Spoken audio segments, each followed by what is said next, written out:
Hey, and welcome back to the shop. Today I'm going to talk about calibrating the Lightburn camera. So let's get into it.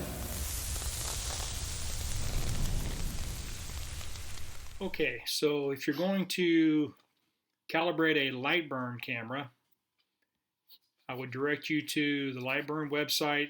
Go here to Docs. Go down here to Primary Docs. Click on that arrow.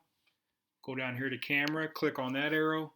And here it's going to take you into the database for how to handle a Lightburn camera. So it discusses how to select the right camera, installing a camera, calibrating, and aligning a camera. For example, for this particular video, going to calibrating a camera, and there will actually be YouTube videos here, as well as a lot of good reminders talking about different important points you're going to want to pay attention to as you go through and calibrate. It's going to have some screen grabs here, which are going to be useful. And it even walks you through the lens calibration wizard. So again, this is going to be a great resource, a lot better than what I'm going to cover here in this video. So make sure you go here if you have a Lightburn camera and look at all of this, read through this, pay close attention to it. It's really going to go into a lot of detail what the process is going to be like. For example, right here, what you're looking for when you're calibrating your camera lens is you're looking for pixels down around 0.3 of error or less.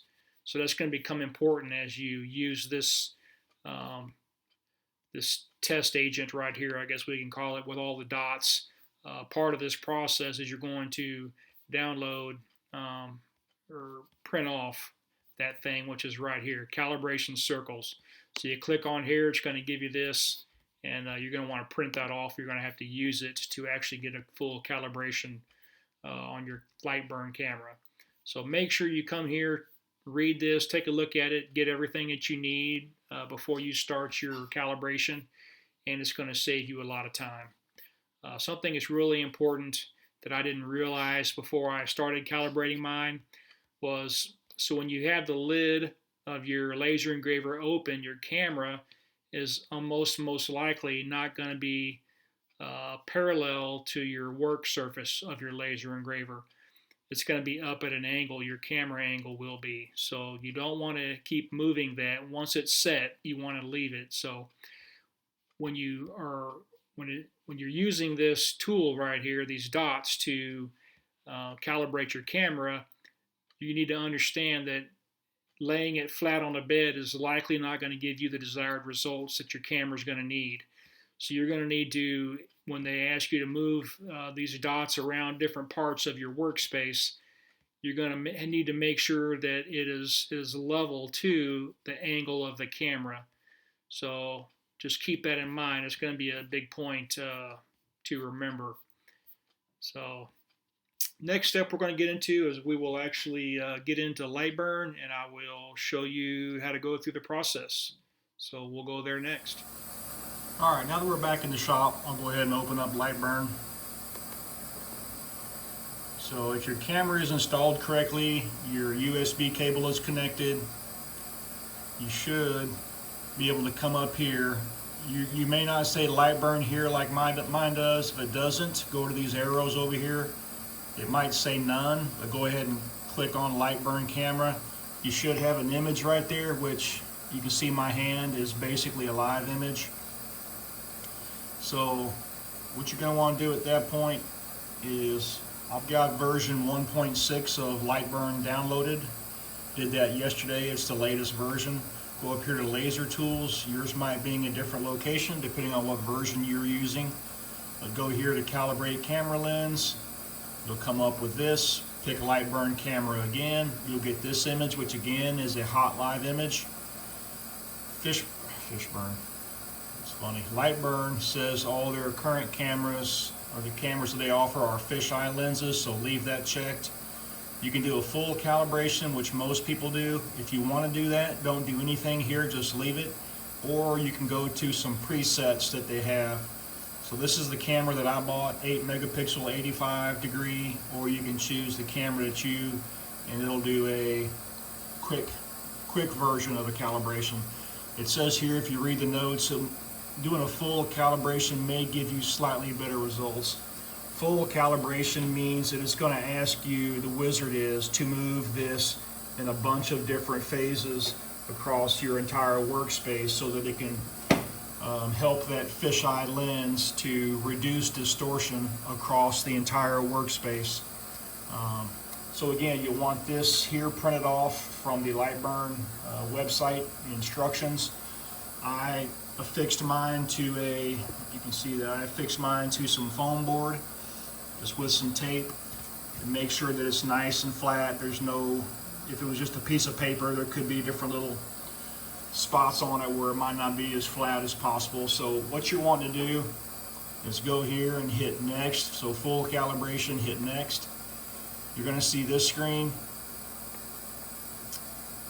So you're going to want to try to duplicate on your screen here, your live screen, what they have saved up here at the top. So you can see they have it right here in the middle. So this is their entire workspace. This is our entire workspace. And they have it positioned right in the middle, basically. Some people describe it as a tic-tac-toe board. So if I could put lines across here, which I won't do. So this is the bottom third down here, this is an upper third, and then the middle would be the other third. So 1, 2, 3, you get it kind of like a tic-tac-toe board. So this would be right in the center of the tic-tac-toe board. So if you can see my live image down here, basically what you're trying to do is duplicate what you see up here in this box. So you also again want to keep your dots as parallel to your camera as you can, because remember, the camera angle is extremely important. Once you have it where you think it could be useful, you want to just hit capture right here. Once you hit capture, you want to keep your dots real still so that the camera can try to pick it up, and we'll see what happens.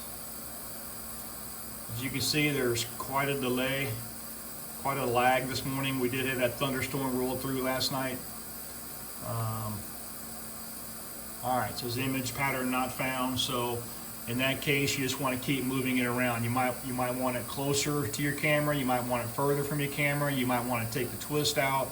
You just want to kind of move it around until you start getting what you're looking for. So,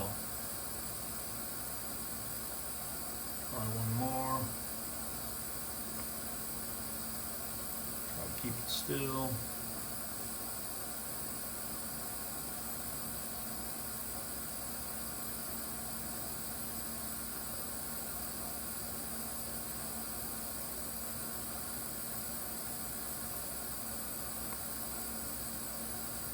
Okay, it says pattern not found again. This is some of the struggles that you get that I ran into yesterday when I did my calibration. Sometimes it's going to tell you that.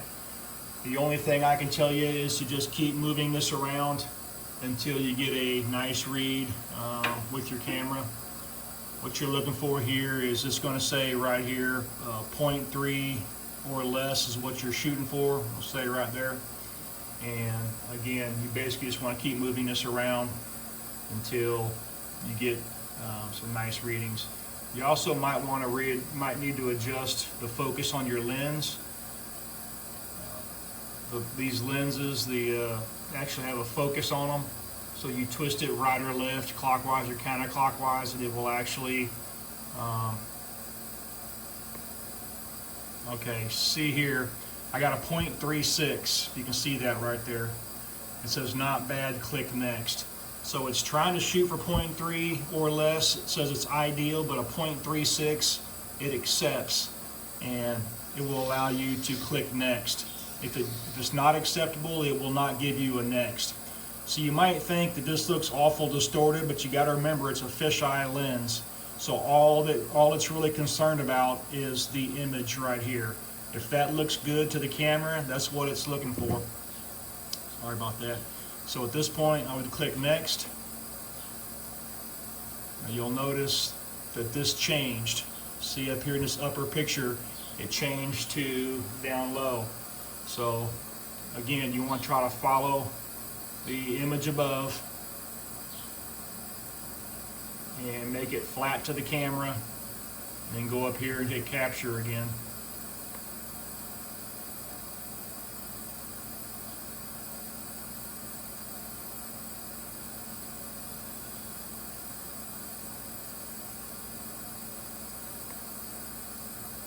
Alright, it says not found. So again, you just want to keep doing that over and over again until you get the camera calibrated.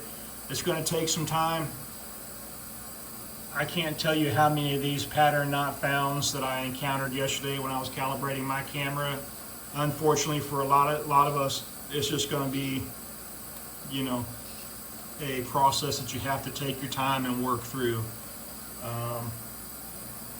Eventually you'll get there. Once I started figuring out exactly where I needed to be on each of these different angles for my camera, it actually started zipping through fairly quickly.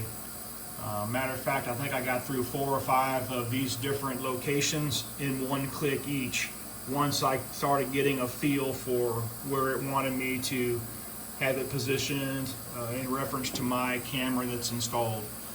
So I know this isn't a run all the way through video, but it should give you enough information to, you know, get in your shop and get everything at least headed in the right direction. And hope you enjoyed this video. If you have any comments or suggestions, please leave them in the comments below, and consider subscribing if you're not already. I appreciate it, and we'll catch you on the next one.